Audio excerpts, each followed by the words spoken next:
friends, welcome to a brand new video. As you can see, today we are doing something a little different. We're eating. If you're someone like me who hates the sound of chewing, fear not, I will edit out all of my chewing in this video because it's gonna annoy me too. So if you're seeing this on the day that I'm hoping to get it out, it is Tuesday, June 1st, the release date for the highly anticipated One Last Stop by Casey McQuiston, which is their follow-up to the very beloved Red, White, and Royal Blue. I'm sure you've heard about it. This book has no connection to that besides like, it's all gay. I was very lucky to get the opportunity to read this book a few months ago. I was given an e-arc from the publisher. Thank you so much to them. And I thought, what would be more fun to celebrate the release of the book than to do a video dedicated to its food? Because food, while not actually at like the center of this story, definitely plays a big part. There's a sandwich that I'll be making that plays a role in the book. There's other foods that are mentioned, things that I don't actually have to make. I can just like get it. Hallelujah. So yeah, in this video I'm going to be making and eating foods from One Last Stop. And of course I'll talk a little bit about the book as we go along. But let's jump into the first food. I'm going to be making the Sue Special. So we read about the Sue Special pretty early on in the book. It's only 7% into this audiobook when it's mentioned. And it is an off-item menu: bacon, maple syrup, hot sauce, and a runny fried egg sandwich between 2 pieces of Texas toast. So first thing we're obviously gonna do is Miss Bacon. Had some left over, didn't have to buy this. Love that for me.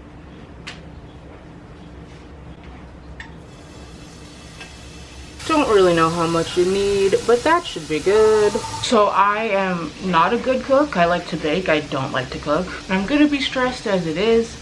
I'm already not good at explaining books. So let's go to a clip of me not cooking to tell you what One Last Stop is about. So One Last Stop follows a 20-something-year-old named August who has just moved to New York City. Her mentality throughout her life has kind of been to do things on her own and just be sort of like a loner. Now she's moved to this city and she has these really involved roommates. She's working at like a 24-hour pancake diner. And most importantly, she meets this girl on her subway route named Jane. And August quickly finds herself developing a crush on Miss Jane. But there's something not quite right about Jane. She's very 70s, perhaps a little too literally. This book is so magical and filled with so much heart. When I say magical, I mean both literally and also just in like a fun, exciting kind of way. It's reality with a hint of magic, some time-related shenanigans. It's super queer. Obviously, the relationship is sapphic, but August also finds herself just surrounded by a lot of queer friends. I personally gave it a 4.5. I really loved it. Just like Red, White, and Royal Blue, this book was funny, had sad moments, but is also just very comforting, and I would highly recommend. All right, so the bacon is done.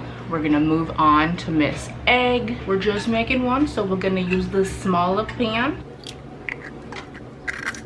While I wait for Miss Egg, I'm going to pop my Texas toast into the toaster. Casey was actually talking on Twitter today about Texas toast and how apparently some people, when they think of Texas toast, they think of like the garlic frozen kind. That's the wrong kind, and this is the correct kind, which I already figured and knew. Apparently in New York things are a little different there or something. But yeah, we got our thick sliced Texas toast. They said something about like putting it in a pan with butter, but I'm just gonna do the lazy thing and put it in the toaster. Right, our egg is looking about done. We got the sandwich ready to assemble. So now we have our hot sauce, which is just some good Tabasco sauce, although it was not specified what kind of hot sauce that they use. And for my maple syrup, we have good old Mrs. Butterworth. I know she isn't like real authentic maple syrup, but it's what we're working with. Still very unsure about these two as condiments together, but I guess we'll see. I'm not a super big hot sauce gal, so I'm not gonna put too much on.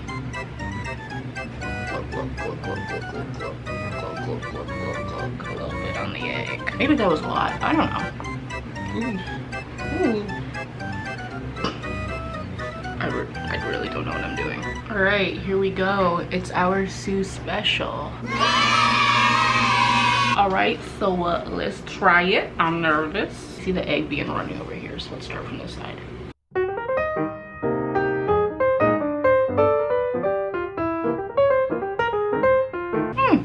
Not bad, but I'm someone that can't make decisions based on a first bite, so I'm gonna go eat the rest of this and then I'll give you my full review. So my final opinion on the Sue special, did I eat all of it?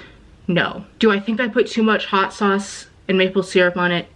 Yes. I don't think it's quite the sandwich for me, but I didn't hate it. I just, like I said, definitely did not execute it as well as I could have, should have. I think if it sounds appealing to you and if you like hot sauce, that you could definitely be into it. But for me, I think I like my bacon and egg sandwiches without the hot sauce, without the maple syrup, maybe a little drizzle of ketchup and some cheese. You can't ever go wrong with cheese. I'm from the dairy state, what do you expect? It's a sandwich that I can see being for some people, but just not personally for me. And I'm sure y'all saw me putting that hot sauce on it, and those of you that like actually use Tabasco were probably like, oh sweetie. So okay, let's move on to our next food from One Last Stop. The next day. I'm looking a hot mess, and yes, I'm wearing the same shirt as yesterday. Our next One Last Stop inspired meal is none other than a good spicy chicken sandwich from Popeyes. Now, no one explicitly eats a spicy chicken sandwich from Popeyes in the book, but August does live above a Popeyes, and so it's mentioned a lot. I don't remember if they go eat there. I feel like they did at least once, and it's not said what they got, so I just got my usual order. Let's be real, the spicy chicken sandwich at Popeyes is elite. Getting it delivered, so I'm just waiting for my good DoorDash driver pick it up,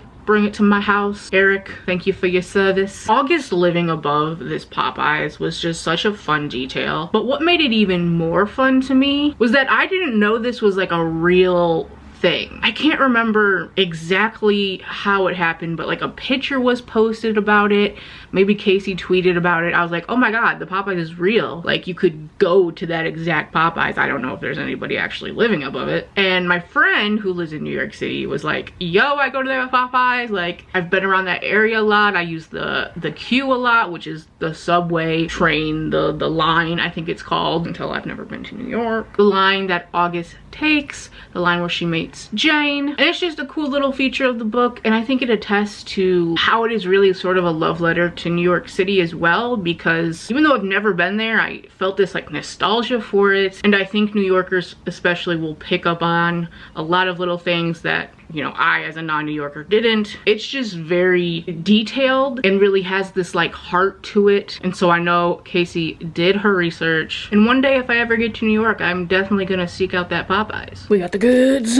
We got the goods. Thank you, Eric. Slightly concerned because this sandwich says no pickle on it, which is what I want. But this one, and yes, I got two because I'm a fat ass, has no indication. So let me give her a check. Oh my god, I can smell it. Yeah, it has a pickle. I'm sorry. I know I'm being dramatic, but I just don't like pickles. And they leave their juices. Please, was there only one? No, there's two. All right, so the pickle has been removed. And we have our sandwich. I like to dip my sandwiches in ketchup, especially now to get that pickle taste out.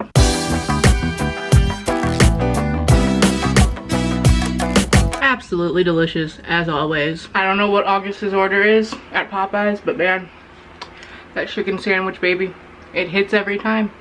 Every time. So, I'm here at Walmart. Haven't been to this bitch in like over a year, but I'm trying to find the last item, the last food for this video. And this, I've checked like 2 stores. They said they have them here online. I swear to God, if I walk into this Walmart and they don't have these damn Pop Tarts, this is how you know you're at Walmart. Like, Mr. Honda! What the fuck is that? You see the line?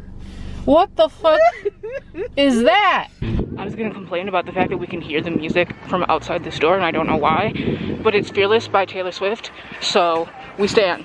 Don't know. You lip singing with a mask on. Best dressed, fearless. I didn't imply to sing.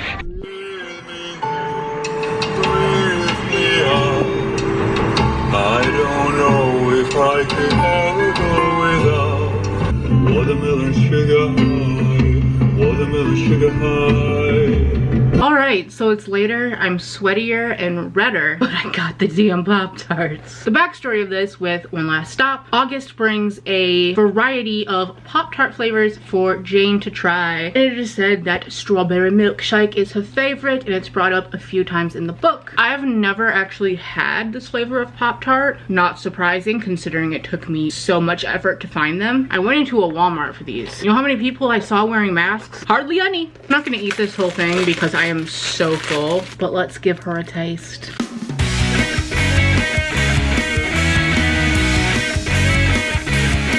I mean, yeah, not my new favorite flavor, but a Pop Tart is pretty much a Pop Tart, and this isn't too shabby. So that is it for this One Last Stop food extravaganza. Once again, go out and pick up One Last Stop.